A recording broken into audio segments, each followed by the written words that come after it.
প্রধানমন্ত্রীর এক নম্বর অ্যাসাইনমেন্ট হচ্ছে সমাজে কোনো মাদক থাকবে না, কারণ আমাদের পুরো জেনারেশন নষ্ট হয়ে যাচ্ছে। আমি দেখেছি প্রিন্সিপাল বাবা হাত ভাঙা, কি ব্যাপার, আমার সন্তানকে আমি মাদকের টাকা দিই নেই বলে আমার হাত ভেঙে দিয়েছে, এগুলো আমরা জানি। তো সবাই সহযোগিতা করবে এবং আপনাদের সন্তানরা কে কোথায় কার সঙ্গে মিশছে এটাও আপনার খেয়াল রাখবেন। আগেই আমার কাছে তথ্য ছিল যে মোহাম্মদপুর এলাকাতে প্রায় বিভিন্ন ধরনের দুর্ঘটনা ঘটছে, বিশেষ করে কিশোর গ্যাং, ছিনতাইকারী, এবং আমাদের জনগণের খুবই ভয়ের ভিতরে, আতঙ্কের ভিতরে আছেন। এই জন্য আমি নিজেই রাস্তায় নেমে এসেছি। আপনারা অলরেডি দেখেছেন সন্ধ্যাবেলায় আমরা ব্লক রেড দিয়ে বিভিন্ন এলাকাতে ছিনতাইকারী থেকে শুরু করে মাদক যারা বেচাকেনা করে এবং যারা গ্রহণ করে প্রত্যেককেই আইনের আওতায় আনার ব্যবস্থা নেওয়া হয়েছে। আমি স্টুডেন্ট লাইফে আমার মনে আছে একবার মোহাম্মদপুরে ঢাকা বিশ্ববিদ্যালয় থেকে আমার এক আত্মীয়ের বাসায় আসতেছিলাম। এই জেনেভা ক্যাম্পের পাশেই আমি ছিনতাইকারী কবলে পড়ি। এটা সেই 1986 সালের কথা। তো আমি জানি একটা অপরাধপ্রবণ এলাকা, আর এখন তো এই এলাকায় বিভিন্ন নিম্ন আয়ের লোকজন বসবাস করে, ভাঙাড়ি ব্যবসায়ী থেকে শুরু করে অবৈধ ব্যবসার সাথে জড়িত। আমাদের ফুটপাত দখল হয়ে গেছে, ফুটপাতের পরে এখন রাস্তাও দখল হয়ে গেছে। আমাদের জনগণের অফিসগামী হোক, বাজারে যাওয়ার লোক হোক, স্কুলগামী ছাত্রছাত্রীরাও সুষ্ঠু সুন্দরভাবে সে রাস্তা থেকে চলাচল করতে পারছে না। তা আমি চাই আপনাদের সকলের সার্বিক সহযোগিতায় এই কিশোর গ্যাং, তারপরে নিজের হাতে আইন তুলে নেওয়ার যারা চেষ্টা করছে, তারা ইয়াং জেনারেশনের সন্তান আমাদেরই, তাদেরকেও আপনারা রিকোয়েস্ট করব আপনারা স্কুল কলেজ ইউনিভার্সিটিতে গিয়ে বুঝাবেন যে আইন নিজের হাতে তুলে নেওয়া যাবে না।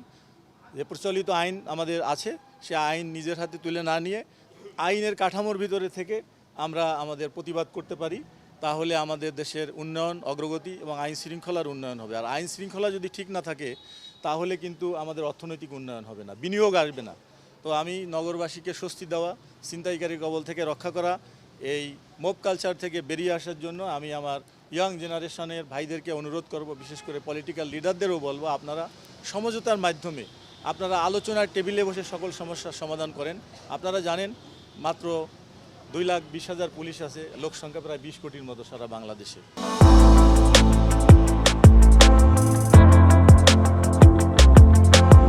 আর ঢাকা শহরে প্রায় 4 কোটি।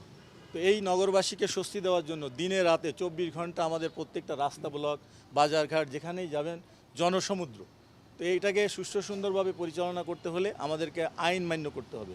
আমি নিজেই দেখেন রাতের বেলা মানুষ ছিনতাই কবলে পড়ে, আমাদের ট্রাক ছিনতাই হয়, কাভার্ড ভ্যান ছিনতাই, এক্সপোর্ট ইম্পোর্টে ডিস্টার্ব হয়। আপনি দেখেন কারণ বাজারের রাস্তাটা পুরো বন্ধ হয়ে যায়। সাধারণ মানুষ যারা ঘরে ফিরবে সারাদিন কাজ করে তারাও এখানে রাস্তায় বসে থাকতে হচ্ছে। তো এই অবস্থা থেকে মুক্তি পাওয়ার জন্য আমরা ট্রাফিককে ঢেলে সাজার চেষ্টা করছি এবং অলরেডি আমাদের কার্যক্রম শুরু হয়েছে।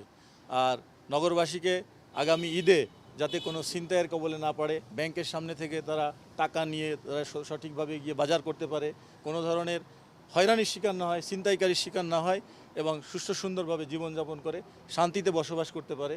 এই জন্য আমি আজকে রাতের বেলায় এখন থেকে আমি মাঝে মাঝে আসবো, কারণ আমি রাস্তায় থাকলে আমার ফোর্স, আমার অফিসাররাও দেখবে যে না আইজি স্যার নিজেই যখন রাস্তায় ঘুরতেছেন তারা তখন ঢিলাঢালা থাকবে না, তারা স্ট্রংলি এবং দৃঢ়ভাবে আইন প্রয়োগ করতে পারবে।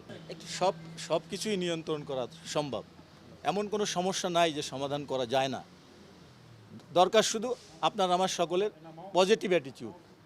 আমরা এই সমস্যাটা সমাধান করতে চাই। আবার অনেক লোক আছেন সমস্যার সমাধান করবেন না, এখান থেকে কিছু ফায়দা লোটার চেষ্টা করবেন। দেখলে কোথাও যদি আগুন লাগে এক গ্রুপ নিভাতে যায় আর এক গ্রুপ ওখানে আরেকটু আগুন বেশি বাড়ায় দিয়ে কীভাবে লুটপাট করা যায়। এই দুই ধরনের চরিত্রের লোক আছে সমাজে। তো আমরা সেই ভালো লোকগুলোকে প্যাট্রোনাইজ করব, খারাপ লোকগুলোকে আমরা আইনের আয়তায় আনবো এবং আবার আমরা মানবাধিকারও লঙ্ঘন করব না।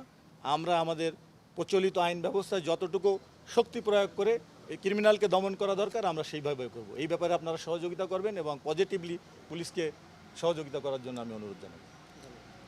ধন্যবাদ। Thank you. তো এত রাতে আমার সময় দেওয়ার জন্য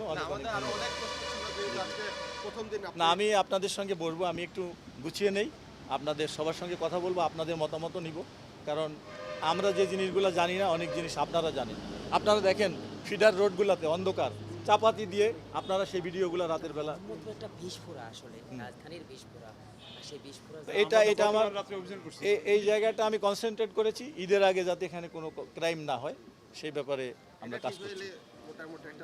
এবং মাদকের স্পটগুলো আমরা প্রধানমন্ত্রীর 1 নম্বর অ্যাসাইনমেন্ট হচ্ছে সমাজে কোনো মাদক থাকবে না, কারণ আমাদের পুরো জেনারেশন নষ্ট হয়ে যাচ্ছে।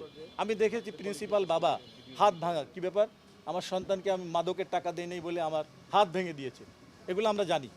তো সবাই সহযোগিতা করবেন এবং আপনাদের সন্তানরা কে কোথায় কার সঙ্গে মিশছে এটাও আপনারা একটু খেয়াল রাখবেন।